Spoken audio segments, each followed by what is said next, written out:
구약성경 스바냐 3장 14절로 20절까지 말씀입니다. 구약성경 스바냐 3장 14절로 20절까지 말씀 함께 읽습니다. 시작. 시온에 따라 노래할지어다. 이스라엘아 기쁘게 부를지어다. 예루살렘 따라 전심으로 기뻐하며 즐거워할지어다. 여호와가 내 형벌을 제거하였고 내 원수를 쫓아냈으며 이스라엘 왕 여호와가 내 가운데 계시니 내가 다시는 화를 당할까 두려워하지 아니할 것이라. 그날에 사람이 예루살렘에 이르기를 두려워하지 말라. 시온아 내 손을 늘어뜨리지 말라. 너의 하나님 여호와가 너희 가운데 계시니 그는 구원을 베푸실 전능자시라. 그가 너로 말미암아 기쁨을 이기지 못하시며 너를 잠잠히 사랑하시며 너로 말미암아 즐거이 부르며 기뻐하시리라 하리라. 내가 절기로 말미암아 근심하는 자들을 모으리니 그들은 내게 속한 자라. 그들에게 지워진 짐이 치우기 되었느니라. 그때 내가 너를 괴롭게 하는 자를 다 벌하고 저는 자를 구원하며 쫓겨난 자를 모으며 온 세상에서 수욕받는 자에게 칭찬과 명성을 얻게 하리라. 내가 그때 너희를 이끌고 그때 너희를 모을지라.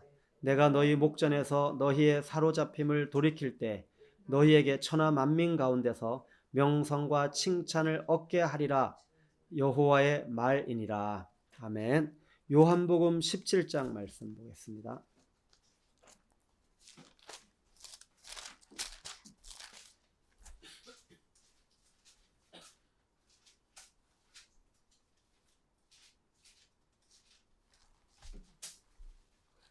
요한복음 17장 20절로 24절 말씀입니다. 시작.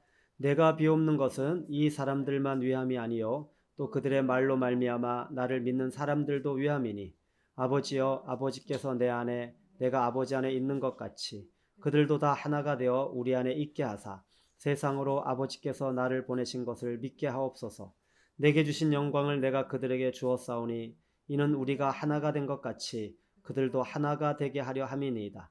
곧 내가 그들 안에 있고 아버지께서 내 안에 계시어 그들로 온전함을 이루어 하나가 되게 하려 함은 아버지께서 나를 보내신 것과 또 나를 사랑하심 같이 그들도 사랑하신 것을 세상으로 알게 하려 함이로소이다. 아버지여 내게 주신 자도 나 있는 곳에 나와 함께 있어 아버지께서 창세 전부터 나를 사랑하심으로 내게 주신 나의 영광을 그들로 보게 하시기를 원하옵나이다. 아멘. 우리 옆에 분에게 주님만 기대하십시다. 이번 한 주 여러분 어떻게 사셨습니까? 저는 또 헤브론 선교대학교 복음성경학교와 성경 언어 훈련학교 수료 예배에 다녀왔습니다.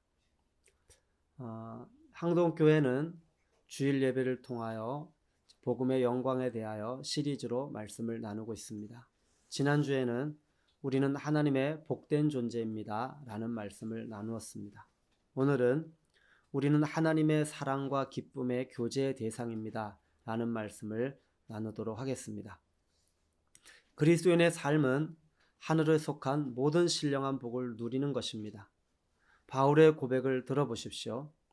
곧 창세전에 그리스도 안에서 우리를 택하사 우리로 사랑 안에서 그 앞에 거룩하고 흠이 없게 하시려고 그 기쁘신 뜻대로 우리를 예정하사 예수 그리스도로 말미암아 자기 아들들이 되게 하셨으니 주님이 우리를 복된 존재, 복덩어리로 지으시되 어떤 목적으로 지으셨는지 또 그 복의 핵심이 무엇인지 우리가 알 필요가 있습니다. 그것이 바로 오늘 설교 제목으로 여러분에게 알려드린 사랑과 기쁨의 교제의 대상으로 창조하셨다는 말씀입니다. 주님이 우리를 피조물 중에 하나로 지으신 것이 아니라 신랑의 기쁨이 신부이듯이 우리를 당신의 영원한 사랑과 기쁨을 나눌 대상으로 만드시기 위해서 계획을 하셨고 그렇게 우리를 지으셨다는 것입니다. 그래서 인간의 존재 목적이 하나님과의 영원한 사랑의 교제입니다. 사랑하는 성도 여러분, 사람은 관계적 존재입니다. 우리는 많은 사람과 함께 살아가고 있습니다. 우리는 평생 동안 많은 사람들과 관계를 맺으면서 살아갑니다. 그래서 그 관계 속에서 기쁨과 행복을 누리기도 하고, 또 어떤 경우는 그 관계 속에서 슬픔과 아픔도 경험하기도 합니다. 그래서 상처를 받기도 합니다. 상처받는 것이 힘들어서 어떤 사람은 혼자 있기를 원합니다. 그래서 혼자 일을 하는 걸 좋아하고 혼자 노는 것을 좋아하기도 합니다. 그러나 우리는 사람이기 때문에 다른 사람들과 함께 지내며 그 상처를 받고 또 그 상처를 끌어안고 살아가야 합니다. 그렇게 힘들어도 내려지는 결론은 사람들과 관계를 맺으면서 살아가야 한다는 것입니다. 이 세상에서 나 혼자뿐인 것도 아니니 혼자 살아갈 수는 더욱 없는 법입니다. 그래서 사람과 관계를 맺고 살아가는 것을 피할 수가 없습니다, 여러분. 그래서 이 관계 속에서 행복을 경험하고 관계 속에서 또 아픔과 고통을 경험하기도 합니다. 양면성이 있습니다. 미국 하버드 대학교의 의과대학 정신과 교수였던 로버트 웰딩어라는 그분이 연구를 했습니다. 그것은 관계가 인생에서 행복을 결정하는 중요한 요소, 그 주제를 가지고 연구를 했습니다. 몇 년 동안 연구를 했냐 하면은 75년이라는 시간 동안에 연구를 했어요. 그래서 그 계속해서 사람들의 심리 상태 이런 것들을 추적하면서 연구한 끝에 행복, 인간이 행복할 때, 그리고 인간이 만족감을 누릴 때 언제 만족감을 누리는가, 이런 것들을 계속해서 연구해서 그 데이터를 분석한 결과를 가지고 설명을 했습니다. 75년간의 연구에서 얻은 가장 분명한 메시지는 바로 좋은 관계가 우리를 건강하고 행복하게 만든다는 거였습니다. 우리를 건강하고 행복하게 만드는 것은 다른 어떤 것이 아니라 그런 건 다 부수적이다. 가장 중요한 것은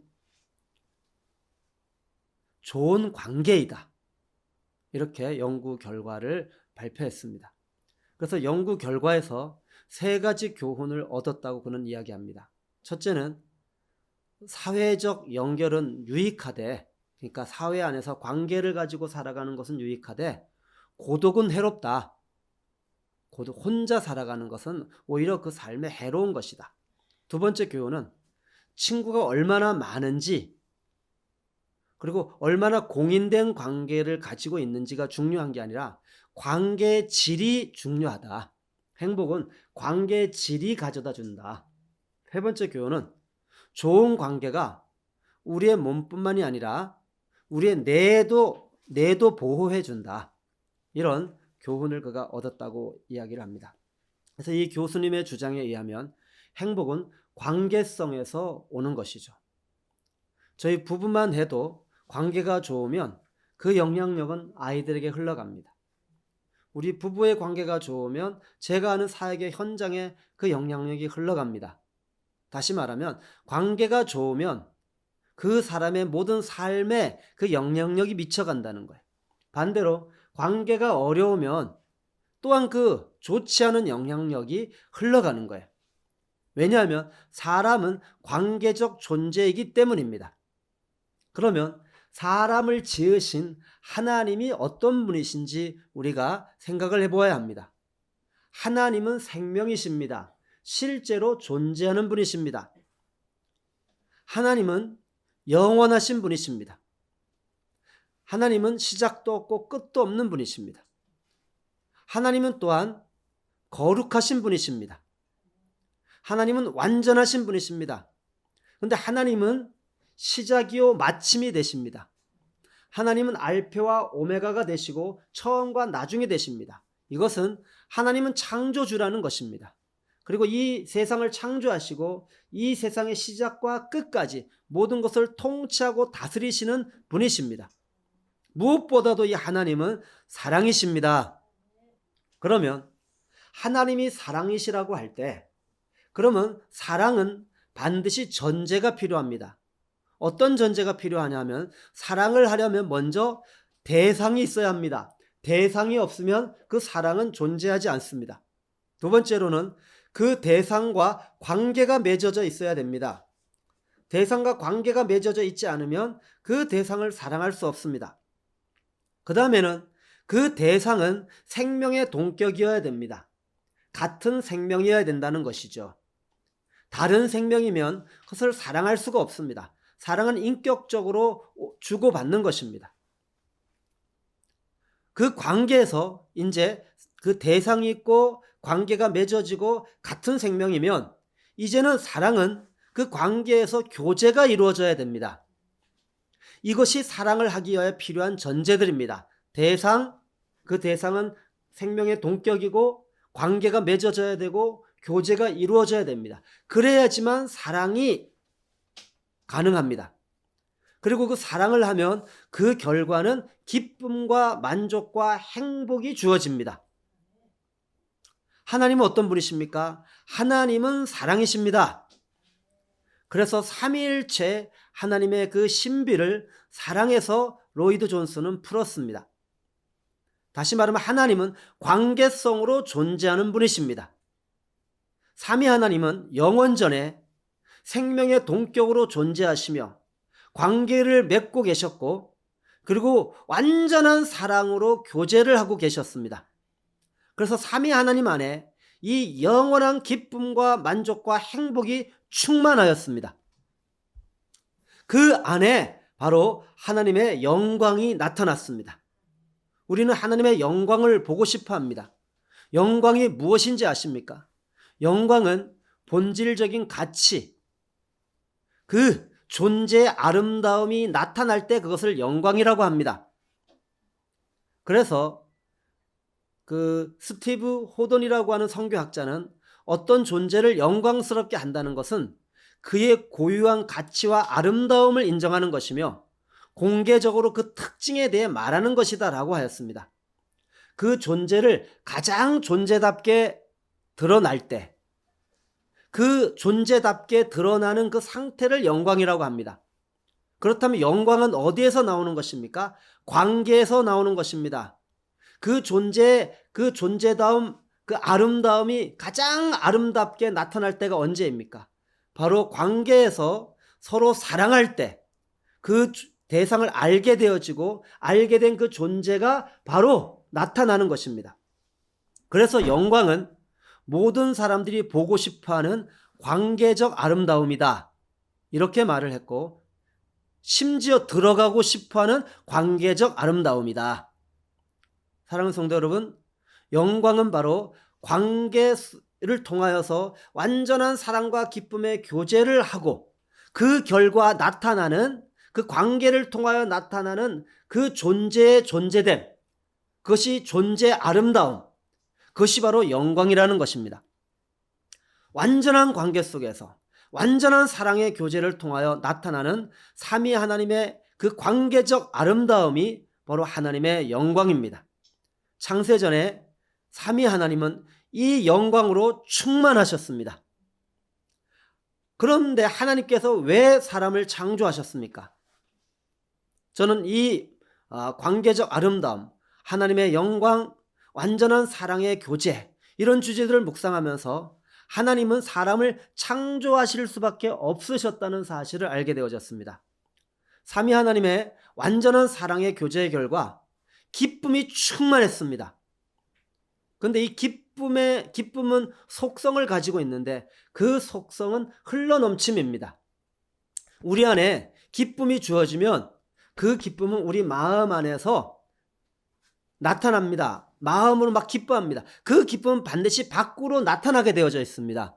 우리 마음 안에만 갇혀져 있지 않습니다. 기쁨은 반드시 시작되어지면 그 기쁨은 내 밖으로 나타납니다. 다른 사람들에게 그 기쁨이 나타납니다. 흘러넘치게 되어져 있습니다. 하나님의 이 완전한 사랑, 그 교제를 통하여 하나님의 기쁨이 충만했습니다. 삼위 하나님의 기쁨이 창세전에 그 영원하신 하나님 안에 충만했습니다. 근데 그 기쁨이 삼위 하나님 안에 갇혀 있을 수 없었습니다. 하나님 밖으로 흘러 넘쳤습니다. 그 흘러 넘침이 바로 우리를 만드시는 창조의 결과물로 나타난 것입니다. 다시 말하면 하나님의 사랑의 행위가 창조인 것입니다. 삼위 하나님 안에 있었던 완전한 사랑의 교제, 관계적 아름다움, 당신의 영광을 사람을 통하여 나타내기 원하여 사람을 창조하게 된 것입니다. 하나님의 사랑의 그 충만함, 그 기쁨의 흘러넘침이 바로 창조의 행위이고 그 창조의 목적이 바로 사람을 통하여 당신의 영광을 나타내는 것입니다. 그래서 이 세상의 모든 만물을 창조한 목적이 인간을 만든 것이고 그 인간을 만드신 목적이 바로 하나님의 영광인 것입니다. 그래서 이사야 선지자는 이사야 43장 7절에 내 이름으로 불려지는 모든 자 곧 내가 내 영광을 위하여 창조한 자를 오게 하라. 내가 그를 지었고 만들었느니라. 그리고 하나님은 이 사람을 만드신 다음에 당신의 영광을 위하여 창조한 이 사람을 만드시고 기뻐하셨습니다. 아멘. 왜냐하면 어떻게 기쁨이 나옵니까? 사랑하기 때문에 기쁨이 나오는 것입니다. 아멘. 사람을 바로 하나님의 완전한 사랑과 기쁨의 교제의 대상으로 만들어서 하나님이 사랑과 교제하며 사랑의 교제를 하니 그 보시기에 너무 기뻐한 것입니다. 아멘. 하나님은 내가 이 땅에 존재하는 것만으로도 그분에게 기쁨이 되십니다. 나도 하나님이 영원히 살아계시다는 것만으로도 나에게 기쁨이 되어야 합니다. 이것이 우리가 살아가야 할 이유인 것입니다. 우리가 하나님 한 분만으로 만족하는 순간 하나님은 최고의 영광을 받으십니다. 어떻게 우리가 하나님 한 분만으로 만족할 수 있습니까? 그것은 하나님이 나를 완전한 사랑과 기쁨의 교제의 대상으로 지으셨다는 사실을 아는 것입니다. 그리고 나도 하나님을 사랑할 때 내 존재가 기뻐하고 만족이 주어진다는 사실을 아는 것입니다. 그래서 하나님을 사랑하고 하나님의 사랑을 받으며 나도 하나님을 사랑할 때 바로 우리 안에 기쁨이 충만해지는 것입니다. 아멘이에요. 그래서 내가 하나님을 사랑하며 하나님으로 만족할 때 하나님이 최고의 영광을 받으시는 것입니다.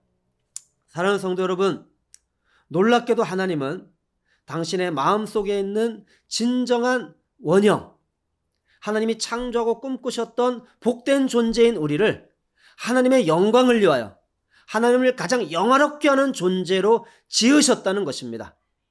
나무로 비유해 보면 나무에는 중심 줄기가 있고요. 그 다음에 가지가 있습니다. 그래서 보통 나무의 생명의 그 영광은 꽃이고 열매입니다. 그래서 나무의 아름다움은 그 나무에 꽃이 피고 그 다음에 그 나무에 열매가 맺히는 것입니다. 그 꽃과 열매가 영광입니다. 그런데 이 꽃과 열매가 가지를 통하여 드러납니다. 그러니까 중심 줄긴 나무가 있고 거기에 가지가 있는데 그 가지에서 아름다운 꽃과 열매가 맺히게 된다는 것입니다. 하나님은 바로 나무이십니다. 아멘이에요. 근데 그 하나님에게서 우리가 가지로 나왔습니다. 그리고 그 가지에서 열매가 맺힙니다. 그게 하나님이 우리를 창조한 원리입니다. 하나님께서 그분의 완전한 영광과 존귀를 가장 영화롭게 드러내는 존재로 우리를 그분의 가지로 삼으셨다는 것입니다. 그래서 사도 요한은 그 예수님을 통하여 이 말씀을 들었습니다. 하나님 아버지는 농부이고 예수님은 포도나무이고 우리는 가지입니다. 아멘이에요. 그래서 그 가지가 그 나무에 붙어 있어야 되는 거예요. 떨어지면 말라서 버려지는 거예요. 쓸모가 없어지는 거. 붙어 있으면 가지를 통하여 열매가 맺힙니다. 하나님은 열매를 원하십니다. 아멘이에요. 열매가 맺히지 않으면 그거를 잘라버린다고 하셨습니다. 목적을 상실해버리면. 바로 그 열매가 하나님의 영광입니다. 그 열매가 우리를 통하여 드러나는 하나님의 하나님 되심입니다. 하나님께서 우리를 어떻게 사랑하시는지 나타내심으로 온 천지 만물이 다 하나님의 마음 깊은 곳에 있는 그분의 완전한 사랑을 찬양하게 하셨고 나를 통해 하나님이 영화롭게 되는 일을 계획하시고 디자인하셨다는 것입니다. 그래서 가진 우리를 통해 하나님의 영광을 나타내고 싶으셨습니다. 에베소 1장 6절에 이는 그가 사랑하시는 자 안에서 우리에게 거저 주시는 바 그의 은혜의 영광을 찬송하게 하려는 것이라. 하나님께서 우리를 하나님의 사랑과 기쁨의 교제의 대상으로 창조하셨다는 것은 이 성경의 중요한 사상이며, 그리고 그것이 이 기독교 역사 속에서 교리로도 잘 정리되어 있습니다. 특별히 웨스터민스터 대소요리 문답 1문은 이렇게 질문을 합니다. 인간의 제일되는 목적이 무엇인가? 이 질문에 대한 대답은 인간의 제일되는 목적은 하나님을 영화롭게 하고 그를 영원토록 즐거워하는 것이다 라고 대답하였습니다. 그런데 인간은 그런 존재로 만들어졌습니다. 그런데 인간은 그 목적을 상실해 버렸습니다. 왜냐하면 범죄한 뒤에 죄가 인간의 생명에 들어오므로 저주를 받게 되어 버렸습니다. 저주받은 인간에는 이제 이런 생각, 내가 하나님의 영광을 위하여서 만들어졌다, 이런 생각이 익숙하지 않습니다. 그리고 그걸 위해서 하나님이 나를 초청한다는 것에 대해서 익숙하지가 않습니다. 하나님의 사랑에 만족하고 보호하심에 감사하고 하나님 때문에 너무나 행복해서 우리를 사랑하시는 주님의 완전한 사랑을 마음껏 즐거워하는 것이 바로 하나님을 영화롭게 하는 것인데, 우리는 그것을 상실해 버렸습니다. 그런데 하나님이 우리를 그렇게 다시 회복하셨습니다. 할렐루야. 그래서 우리는 행복해야 하는 것입니다. 주님 때문에 거의 죽을 만큼 행복해야 합니다. 주님 때문에 기뻐해야 합니다. 이것이 주님이 우리를 지으신 목적이고 우리의 존재 목적입니다. 이것이 하나님을 영화롭게 하는 것입니다. 대단한 업적으로 굉장한 성공한 그 보따리를 가지고 주님을 기쁘시게 하는 것이 아니라, 우리가 그분으로 인하여 오직 그분 때문에 그분을 기뻐하고 즐거워하고 행복해 하는 것으로 주님은 말할 수 없는 영광을 받으신다는 것입니다. 사랑하는 성도 여러분, 성경은 하나님께서 사람을 창조하신 사건으로 시작합니다. 성경은 하나님과의 관계로 시작합니다. 창세기 1장을 보십시오. 하나님이 사람을 창조하신 사건으로 시작하죠. 그리고 하나님과 사람의 관계로 시작해요. 다시 말하면 신앙은 관계성 안에서 나타나는 하나님의 영광을 보는 것입니다. 따라하십시다. 신앙은 관계이다. 하나님께서 주신 십계명은 관계 계명입니다. 십계명은 하나님을 사랑하고 이웃을 사랑하는 그 삶의 가장 기본 기준입니다. 그런데 사단은 죄를 인간의 생명에 집어넣음으로 하나님과의 관계를 깨뜨려 버렸습니다. 하나님은 다시 예수님을 보내주셔서 하나님과의 관계를 회복하셨습니다. 예수님은 마음을 다하고 성품을 다하고 힘을 다하여 주 너의 하나님을 사랑하라, 그리고 또한 이웃을 내 몸과 같이 사랑하라, 이렇게 말씀하셨습니다. 왜냐하면 신앙은 관계이기 때문입니다. 하나님께서 이 진리가 어떤 의미인지 성경의 실제 인물들의 삶 속에 이 신앙은 관계라는 사실을 계시해 주셨습니다. 우리의 믿음의 조상이라고 하는 아브라함에게 주님이 맹세를 하셨다라고 누가는 그렇게 성경에 기록을 하고 있습니다. 그런데 하나님께서 아브라함에게 맹세를 하셨는데 그 내용이 무엇인지 분명하게 밝히고 있습니다. 누가복음 1장 73절로 보면은 곧 우리 조상 아브라함에게 하신 맹세라. 우리가 원수의 손에서 건지심을 받고 종신토록 주의 앞에서 성결과 의로 두려움이 없이 섬기게 하리라 하셨도다. 이 언약을 하시는 하나님께서 아브라함을 처음 만나셨을 때 아브라함은 어떤 상태에 있었습니까? 여러분, 우리는 아브라함 하면 그냥 아브라함이 하나님을 만난 이후에 그가 살아가는 삶에 대한 이야기로 기록된 성경에 익숙해 있습니다. 그런데 한번 생각해 보십시오. 아브라함이 처음부터 하나님을 믿는 사람이었습니까? 하나님이 아브라함을 찾아가셔서 처음 만나셨을 때 아브라함의 상태가 어떠했는지 우리가 생각해 볼 수 있습니다. 아브라함의 아버지는 우상을 만들어서 파는 장사를 하는 사람이었습니다. 우상 숭배하는 집안의 아들이었습니다. 아브라함은 원수의 손 아래에 있는 상태였습니다. 아브라함은 두려움에 사로잡혀 있는 상태였습니다. 아브라함은 하나님 앞에 설 수 없는, 하나님과 관계가 단절된 자였고 하나님과 원수된 관계에 있는 상태였습니다. 이런 죄인인 아브라함에게 하나님께서 놀라운 맹세를 하셨다는 것입니다. 이 누가는 그 사실을 생각하면서 이 말씀을 기록한 것입니다. 어떤 맹세를 하고 있습니까? 오늘 이 말씀을 보십시오. 아브라함에게 하신 맹세라.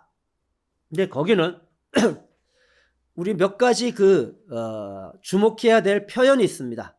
먼저 성결과 의로, 성결과 의, 아브라함을 성결과 의를 가진 존재로 그를 변화시키겠다는 것입니다. 지금 하나님과 완전히 관계가 단절되어 있습니다. 하나님과 원수입니다. 하나님과 관계를 할 수 없습니다. 사단과 관계를 합니다. 그러다 보니까 하나님과 완전한 사랑과 기쁨의 교제를 할 수 없는 상태입니다. 근데 그런 존재가 다시 하나님과 완전한 기쁨의 교제를 할 수 있는 상태로 변화되려면 어떤 존재로 변화되어야 되느니 거룩한 존재가 되어야 됩니다. 아멘. 성결, 죄가 없는 거룩한 존재가 되어야 됩니다. 그리고 하나님 앞에 그 사랑하는 그 대상으로 하나님과 사랑하는 관계가 되려면 두려움이 없는 존재로 변화되어야 됩니다. 할렐루야. 하나님께서 아브라함에게 다시 하나님께서 처음 만드셨던, 하나님이 창세전에 계획하셨던 하나님과 완전한 사랑과 기쁨의 교제를 할 수 있는 존재로 변화시키겠다는 약속을 하시는 것입니다. 할렐루야. 그렇게 아브라함을 복음으로 변화시키는 목적이 무엇입니까? 따라하십시다. 주의 앞에서 주님과 만나, 주님과 관계가 다시 맺어져서 무엇을 하기 위해서? 완전한 사랑과 기쁨의 교제를 하기 위해서. 할렐루야. 어떻게? 두려움 없이. 아멘. 일시적으로 아닙니다. 종신토록. 할렐루야. 하나님을 사랑하는 삶, 하나님을 사랑하는 존재로 바꾸어서 하나님을 사랑하는 삶으로 그를 완전히 변화시키겠다고 하는 그 약속을 아브라함에게 하셨다고, 아브라함에게 맹세하셨다고. 할렐루야. 이것이 바로 하나님께서 아브라함에게 하신 맹세라고 성령을 통하여 누가는 깨닫고 그 진리를 발견하고 지금 기록하고 있는 것입니다. 이 말씀은 하나님께서 죄인인 우리를 구원하셔서 하나님과 완전한 사랑과 기쁨의 교제를 하는 대상으로 회복하시겠다는 것입니다. 창세전에 계획하신 대로 하나님과 온전한 사랑과 기쁨을 나누는 교제의 대상으로 완전히 회복하시겠다는 약속을 하신 것입니다. 이 약속은 아브라함에게 하신 맹세일 뿐만 아니라 저와 여러분에게도 하신 맹세이고, 지금도 잃어버린 하나님의 영광을 잃어버린 그 열방의 모든 영혼들을 향한 하나님의 맹세입니다. 하나님은 약속을 하시면 그것을 이루시는 신실하신 분이십니다. 그것을 이루실 수 있는 전능하신 분이십니다. 할렐루야. 두 번째로 사무엘하 9장에 보면 다윗과 무비보셋의 관계에서 일어난 사건이 기록되어져 있는 것을 우리는 보게 됩니다. 거기에 7절 말씀을 한번 보도록 하겠습니다. 사무엘하 9장으로 가볼까요? 사무엘하 9장. 자, 눈을 떠요 우리 친구들. 말씀을 보도록 하겠습니다. 7절 말씀 함께 읽습니다. 시작. 다윗이 그에게 이르되 무서워하지 말라. 내가 반드시 내 아버지 요나단으로 말미암아 내게 은총을 베풀리라. 내가 내 할아버지 사울의 모든 바치를 다 내게 도로 주겠고 또 너는 항상 내 상에서 떡을 먹을지니라 하니. 여기에 다윗과 무비보셋의 만남의 그 사건이 기록되어져 있습니다. 그리고 이 무비보셋과 다윗이 이후로 어떤 관계가 되어지는지 말씀을 하고 있습니다. 이 무비보셋은 요나단의 아들입니다. 과거에 다윗이 어려움 가운데 있을 때 요나단이 그 다윗에게 도움을 준 적이 있습니다. 그 기록이 사무엘상 20장에 기록되어져 있습니다. 이때 이 다윗을 도와주면서 이 요나단이 다윗과 언약을 맺습니다. 사무엘하 20장 14절로 16절. 너는 내가 사는 날 동안에 여호와의 인자하심을 내게 베풀어서 나를 죽지 않게 할 뿐 아니라 여호와께서 너 다윗의 대적을 지면에서 다 끊어버리신 때에도 너는 내 인자함을 내 집에서 영원히 끊어버리지 말라 하고, 이에 요나단이 다윗의 집과 언약하기를 여호와께서는 다윗의 대적들을 치실지어다 하니라. 이렇게 요나단과 다윗이 언약을 맺었던 사건이 과거에 있었습니다. 그리고 시간이 흘러서 다윗이 온 이스라엘의 왕이 되었습니다. 왕이 된 다음에 다윗은 한 가지 생각을 하였습니다. 그것은 사랑하는 친구 요나단과 생전에 그 과거에 맺었던 그 언약을 기억했습니다. 그 언약을 기억하고, 그리고 몰락한 망한 사울 왕과 집안에 혹시 남아있는 자가 있는지 찾아보라고 부하들에게 명령을 내렸습니다. 여러분, 고대 시대에는 혈통으로 왕위가 계승되지 않고 이 정권이 바뀌는 경우에는, 그죠? 혈통으로 왕위가 계승되어지는데 정권이 바뀌면 그 혈통은 끊어지고, 그리고 그 전에 왕이었던 그 집안은 삼족을 멸하게 되어 있습니다. 왜냐하면 왕의 자손이 남아있으면 반란이 일어날 수 있는 요지가 있기 때문입니다. 그런데 다윗은 자기의 정적, 그 사울로 보면 원수이지만 그 사울의 손자 요나단의 아들이 살아있다는 것을 듣게 되었습니다. 그리고 그 요나단의 아들 무비보셋을 자기 앞으로 데려오게 했습니다. 여러분, 다윗이 왜 무비보셋을 자기 앞으로 데려오게 했을까요? 그리고 다윗이 요나단과 맺었던 그 언약의 핵심은 무엇일까요? 다윗이 요나단과 맺었던 언약의 핵심은 따라하셔, 사랑의 관계. 관계였습니다. 관계. 우리 서로 사랑하는 관계라는 것이죠. 서로를 위해서 책임지는 관계. 서로를 위해주는 관계. 아멘이에요? 그게 기억난 겁니다. 관계 언약이 기억난 것입니다. 그래서 지금 현재 이 사울의 손자였던 무비보셋은 지금 원수입니다. 원수. 다윗에게 있어서는 원수의 관계입니다. 근데 원수가 된 그 무비보셋을 데려오라는 것입니다. 그래서 무비보셋이 다윗 앞에 나와 사색이 되어서 엎드렸습니다. 이제 난 죽었구나. 사울의 손자 요나단의 아들 무비보셋이 다윗에게 나와 그 앞에 엎드려 절하매. 6절. 그때 무비보셋에게 다윗이 이렇게 말합니다. 7절에 6절 7절. 다윗이 그에게 이르되 무서워하지 말라. 내가 반드시 내 아버지 요나단으로 말미암아 내게 은총을 베풀리라. 요나단으로 말미암아 다윗과 요나단이 맺었던 그 사랑의 언약의 언약, 사랑의 언약, 그 사랑의 언약으로 말미암아 내가 내게 은총을 베풀리라. 이 은총은 뭡니까? 원수였던 무비보셋, 너와 나의 관계를 새로운 관계로 만들겠다. 할렐루야. 아멘.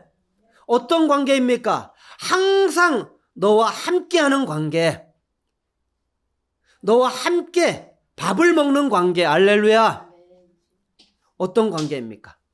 왕이 베풀 수 있는 최고의 호의, 특권이죠. 이 사건은 바로 하나님께서 죄인인 우리를 구원하셔서 원수였던 우리를 이제는 하나님과 완전한 사랑과 기쁨의 교제를 하는 대상으로 회복하시겠다고 하시는 말씀의 모형입니다. 사랑하는 성도 여러분, 저와 여러분은 무비보셋과 같이 하나님의 원수였습니다. 감히 하나님 앞에 나아갈 수가 없었습니다. 하나님을 두려워할 수밖에 없었고 하나님의 심판만 생각하면 늘 두려움에 사로잡혔습니다. 그런데 그런 우리를 하나님이 십자가로 초대하셨습니다. 우리를 교제의 자리로 초대하셨습니다. 완전한 사랑과 기쁨을 나누는 그런 교제의 자리로 초대하셨습니다. 말도 안 되는 이야기입니다. 죄인인 우리가 주님과 영원한 사랑의 교제를 누린다는 이것이 얼마나 엄청나고 놀라운 진리인지 우리의 상상력이 너무 부족해서 우리는 다 이해할 수 없습니다. 그저 말씀하신 그대로 믿을 수밖에 없습니다. 사랑하는 성도 여러분, 우리가 하나님과 함께 그분과 영원한 사랑의 교제를 누린다거나 그분의 임재 안에 산다는 것은 저주받은 우리로서는 이 정서로는 이 느껴지기가 쉽지가 않습니다. 그래서 이렇게 말씀을 나누어도 그 말씀을 들으면서도 그냥 졸고 그 말씀을 들으면서도 딴 생각을 하고 이런 놀라운 말씀을 들으면서도 그게 무슨 말씀인지 느껴지지가 않는 것입니다. 어쩔 수 없어요. 너무 어마어마한 이야기이기 때문입니다. 여러분, 에베소 1장 4절에 이미 하나님이 창세 전에 계획하셨어요. 우리로 사랑 안에서 그 앞에 거룩하고 흠이 없게 하시려고. 아멘. 우리를 왜 거룩하고 흠이 없는 존재로 만드셨습니까? 사랑 안에서. 아멘. 사랑하기 위해서, 교제하고 싶어서, 만나고 싶어서, 항상 만나고 싶어서 하나님 앞에 두려움 없이 나아가 완전한 사랑으로 용납받았습니다. 하나님의 임재를 누리고 즐길 수 있는 존재로 만드셨습니다. 어떻게? 십자가의 복음으로. 할렐루야. 얼마나 엄청난 일입니까? 얼마나 이 놀라운 일입니까? 십자가가 이런 십자가인 것입니다. 할렐루야. 구약시대만 해도 누구나 성전으로 함부로 나아갈 수 없었습니다. 성전으로 왜 나아갑니까? 성막으로 왜 나아갑니까? 나아가는 것은 지성소 안으로 들어가서 그곳에는 하나님이 임재하십니다. 하나님을 만나기 위해서 드러나는 것입니다. 그런데 하나님을 만나려면 아무나 못 만납니다. 이스라엘 그 수백만 그 인구 중에서 아무나 못 만납니다. 오직 한 명만 그 지성소 안으로 들어갈 수 있습니다. 대제사장만이, 그것도 1년에 딱 한 번밖에 못 들어갑니다. 근데 들어갈 때도 그냥 막 못 들어갑니다. 피가 없이는 못 들어갑니다. 다시 말하면 거룩함이 없이는 못 들어간다는 거예요. 거룩함이 없이는 주를 만날 수가 없는 거예요. 하나님이 얼마나 지존하고 거룩하신지, 그 거룩하신 하나님 앞에는 못 들어갑니다. 들어가면 바로 심판입니다. 근데 성경에 보면 영적인 존재인 천사들을 한번 보십시오. 그래서 이 선지자들은 하나님의 말씀을 전달하는 심부름꾼들이었습니다. 근데 이 선지자들도 이 영적 존재인 그 천사들을 보면, 천사가 나타나면 두려워서 벌벌벌 떨었습니다. 이것이 죄인인 우리가 가지고 있는 그런 그 정서입니다. 그 영적인 체험을 하면 너무나 압도되어져서 그 앞에 먼저 자기 죄가 생각나기 때문입니다. 그래서 이 선지자들도 자기의 죄가 생각나니까 너무 두려워서 나를 떠나소서, 나는 죄인이로소이다 하면서 그렇게 반응할 수밖에 없었습니다. 천사를 만나도 이 정도였습니다. 그래서 마리아가 그 천사를 만나자마자 놀라가지고 두려워 벌벌 떨었습니다. 그런데 이사야 6장에 보면 선지자 이사야가 높이 들린 보좌에 앉으신 주님을 뵙는 장면이 나옵니다. 근데 그때 그 하나님 앞에 거룩하고 지존신 하나님을 모시는 천사들의 모습이 나오는데, 그 천사들이 두 날개로 얼굴을 가립니다. 감히 하나님을 바로 보지를 못합니다. 두 날개로 발을 가립니다. 그리고 두 날개로는 나는 모습입니다. 우리가, 선지자들이 그렇게 두려워 벌벌 떠는 천사들도 거룩하신 하나님 앞에서는 하나님을 바로 그냥 쳐다볼 수 없습니다. 아멘이십니까? 발을 가려야 했습니다. 얼마나 거룩한지 그 천사가 하나님 앞에서 계속해서 고백해야 될 고백은 거룩하다, 거룩하다, 거룩하다. 하나님을 향하여 계속 거룩하다고 고백을 해야 했습니다. 그런데 여러분, 우리가 감히 그 거룩하신 하나님 앞에 거룩하고 흠이 없게 하셨다고 주님이 말씀하십니다. 도대체 이 어마어마한 말씀을 어떻게 우리가 느낄 수 있습니까? 어떻게 실감할 수 있습니까? 느낄 수 없는 것이 정상입니다. 이 말씀은 느낄 수 있는 말씀이 아닙니다. 믿어야 되는 말씀입니다. 하나님께서 우리에게 하늘에 속한 모든 신령한 복을 주셨는데, 이 복이 바로 그리스도 안에서 그리스도를 주셨는데, 바로 그 복의 목적이 바로 하나님과 완전한 사랑과 기쁨의 교제를 하는 것입니다. 아멘. 이것이 신령한 복입니다. 사랑하는 성도 여러분, 예수님이 이 땅에 오셔서 바로 이 일을 이루기 위해서 십자가로 가셨습니다. 예수님이 이 땅에 오셔서 절대 향방 없이 일하시지 않았습니다. 이 땅에 오신 목적을 단 한 번도 놓치신 적이 없으셨습니다. 정확하게 말합니다. 나는 이 일을 하기 위해서 왔다. 이 일이 무엇입니까? 이 일이 무엇입니까? 여러분, 영원한 하나님 앞에서 십자가 사건은 2000년 전에 일어난 사건이지만 영원하신 하나님 앞에서 우리의 현재적 사건이 될 수 있습니다. 그런데 주님이 이 십자가의 사건이 일어나기 전날 밤에 예수님이 십자가에 못 박히시는 그 일을, 예수님이 십자가에 못 박히시는 그 일을 왜 하시는지, 왜 십자가에 못 박히셔야 하시는지, 십자가에 못 박히시는 그 일이 무엇을 위한 일인지 너무나 분명하게 말씀해 주셨습니다. 그것은 바로 주님이 창세전에 계획하셨고 꿈을 꾸셨던 그 주님의 가슴에서 단 한 번도 지어본 적이 없는 우리를 향한 그 하나님의 꿈, 완전한 사랑과 기쁨의 교제의 대상으로 우리를 만드셔서 우리와 완전한 사랑을 통하여, 우리 가진 우리를 통하여 하나님의 그 꽃 열매를 맺기를 원하시는, 할렐루야, 하나님의 영광을 드러내기를 원하시는 이 일을 위해서 예수님이 이 땅에 오셨고, 이 일을 위해서 내가 십자가를 지러 가신다고 지금 기도하셨습니다. 아멘. 예수님의 대제사장적 기도, 요한복음 17장 우리가 읽은 특별히 20절로 23절에 있는 그 내용의 기도, 그 기도는 그 자리에 있던 12 제자들만 들으라고 하신 것이 아니었습니다.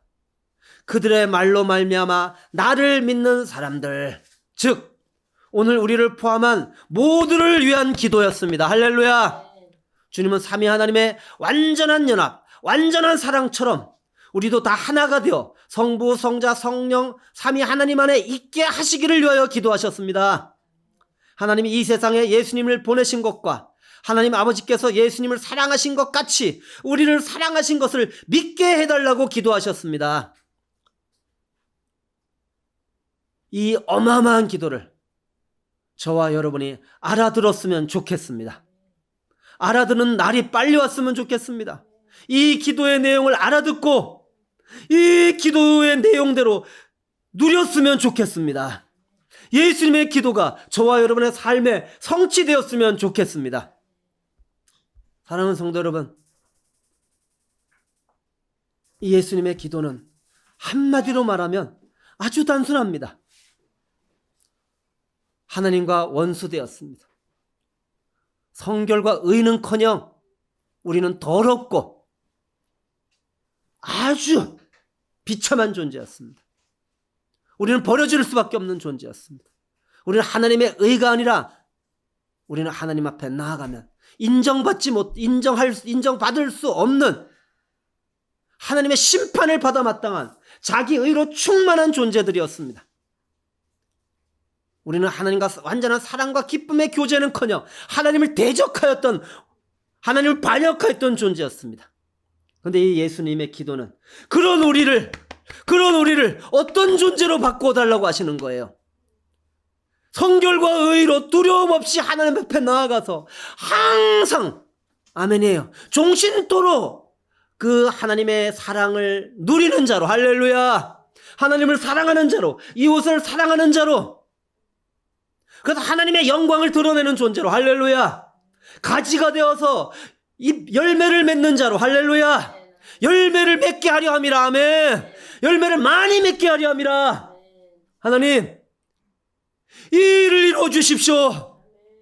이 일을 이루어 주십시오. 이것이 바로 우리의 행복이기 때문입니다.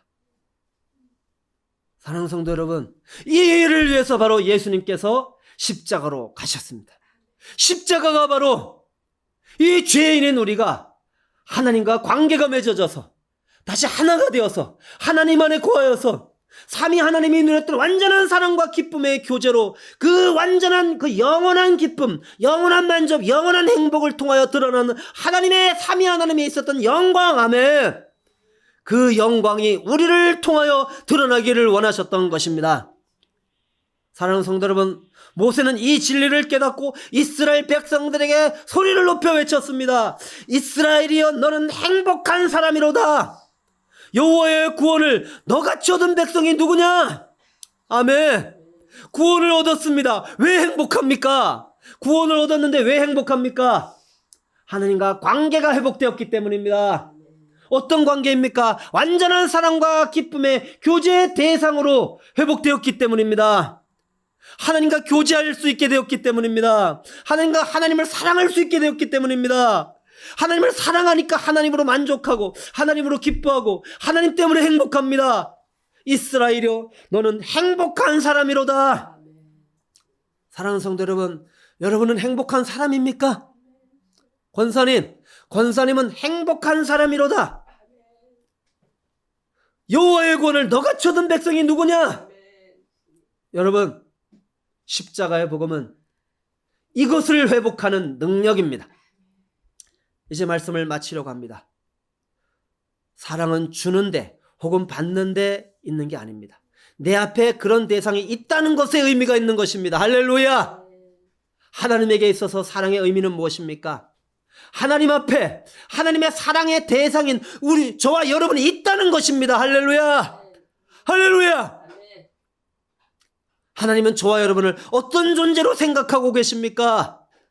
어거스틴이라고 하는 그런 하나님의 이 백성은 이렇게 말했습니다. 하나님은 이 세상에 사랑할 사람이 나 하나밖에 없는 것처럼 나를 사랑하신다. 할렐루야.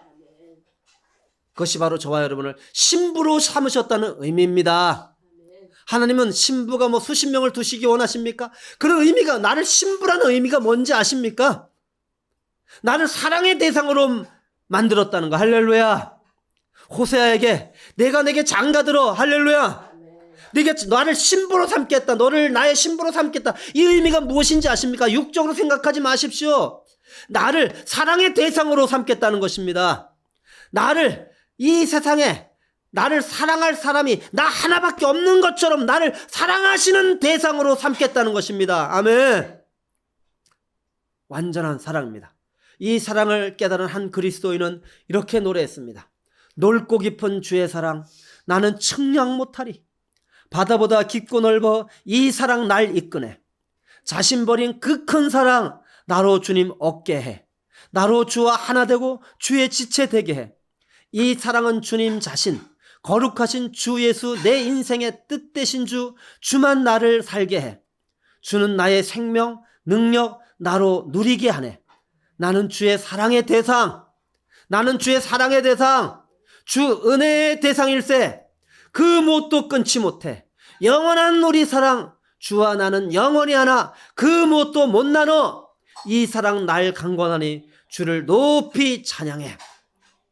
사랑하는 성도 여러분, 스바냐 선자를 통하여 들려주시는 하나님의 사랑의 고백을 들어보십시오. 너의 하나님 여호와가 너희 가운데 계시니 그는 구원을 베푸실 전능자시라. 그가 너로 인하여 기쁨을 이기지 못하시며 너를 잠잠히 사랑하시며 너로 인하여 즐거이 부르며 기뻐하시리라. 사랑하는 성도 여러분, 이스라엘이 순종을 잘하여 사랑스러울 때 하신 말씀이 아닙니다. 불순종하여 누가 봐도 하나님의 마음을 아프게 할 때, 포로로 바벨론에 끌려가 비참한 상태에 있는 그들에게 들려주시는 하나님의 사랑의 고백입니다. 이 고백을 통하여 하나님께서 왜 이렇게 고백하실 수밖에 없으신지 여러분 생각하실 수 있으시겠습니까? 왜 이렇게 고백할 수밖에 없으신지 하나님은 창세전에 저와 여러분을 완전한 사랑과 기쁨의 교제의 대상으로 계획하셨고 그렇게 만드셨다는 그 사실 때문에 우리가 이렇게 비참한 상태에 있어도 이런 고백을 하실 수밖에 없으신 것입니다. 할렐루야! 우리를 다시 완전한 사랑과 기쁨의 교제의 대상으로 회복시키셔서 우리로 하여금 칭찬과 명성을 얻게 하실 것입니다. 하나님의 영광을 드러내는 존재로, 하나님을 영화롭게 하는 존재로 저와 여러분을 회복하시겠다는 하나님의 선언인 것입니다. 사랑하는 성도 여러분, 신앙은 관계입니다. 하나님은 사랑이십니다. 삼위 하나님은 완전한 사랑을 하시는 관계적 아름다움 가운데 거하셨습니다. 하나님의 영광은 찬란하게 드러났습니다. 하나님의 사랑의 결과 그 기쁨의 속성은 흘러넘칠 수밖에 없었습니다. 창조는 바로 사랑의 흘러넘침이었습니다. 우리를 창조한 목적이 무엇입니까? 하나님을 영화롭게 하고 영원토록 그를 즐거워하는 것입니다. 하나님 역사 속에서 이 진리를 아브라함에게, 다윗에게, 또 이 구약의 이스라엘 백성들에게 이런 성막을 통하여 계속해서 계시해 주셨습니다. 맹세해 주셨습니다. 그리고 예수님이 이 목적을 이루기 위해서 이 땅에 오셨습니다. 이 목적을 위해서 십자가를 지셨습니다. 이 목적을 위해서 십자가를 지시기 전에 기도하시면서 이 사실을 너무나 분명하게 드러내 주셨습니다. 너는 나의 사랑의 대상이야. 너는 나의 사랑의 대상이야. 내가 너를 나의 사랑의 대상으로 만들었다고. 사랑하는 성도 여러분, 이 사랑을 받고 있는 우리는 복된 사람입니다. 복 있는 사람입니다. 함께 기도하시겠습니다. 사랑하는 주님, 하나님이 어떤 분이신지 성경의 진리를 통하여 우리에게 계시해 주셔서 감사합니다. 하나님, 우리를 만드셨는데 우리를 만드신 목적이 무엇인지 알게 해주셔서 감사합니다. 삼위 하나님은 관계로 존재하셨습니다. 우리는 관계적 존재로 만들어졌습니다. 완전한 사랑과 기쁨으로 교제하는 그런 관계 말입니다. 그런데 주님, 그렇게 사랑의 교제를 통하여만 우리는 만족할 수 있고 기뻐할 수 있고 행복할 수 있습니다. 그런데 우리가 그렇게 행복할 수 없는 이유는 죄가 생명에 들어와 바로 이 하나님과의 관계를 깨뜨려 하나님과의 이 사랑과 기쁨의 교제를 할 수 없게 만들어 버렸기 때문입니다. 그러나 주님, 구약 성경에서 선지자를 통하여 약속하셨고 이 목적을 이루기 위해서 예수님을 보내주셨고 이 목적을 이루기 위해서 예수님이 십자가에 못 박히시고 사흘 만에 부활하셨습니다.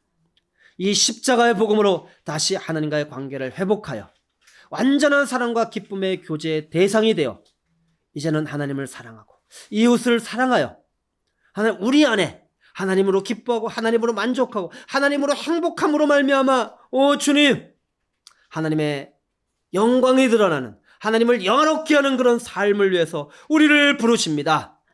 사랑하는 주님, 이 부르심에 응답하게 하여 주십시오.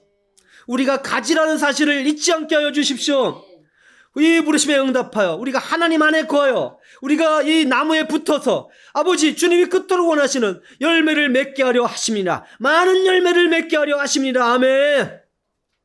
이 진리를 깨닫고 주님, 하나님의 영광을 위해서 먹든지 마시든지 무엇을 하든지 하나님의 영광을 위해서 살아가는 참된 하늘에 속한 신령한 복된 삶을 사는 우리의 삶이 되게 하여 주시옵소서. 예수님의 이름으로 기도드렸습니다.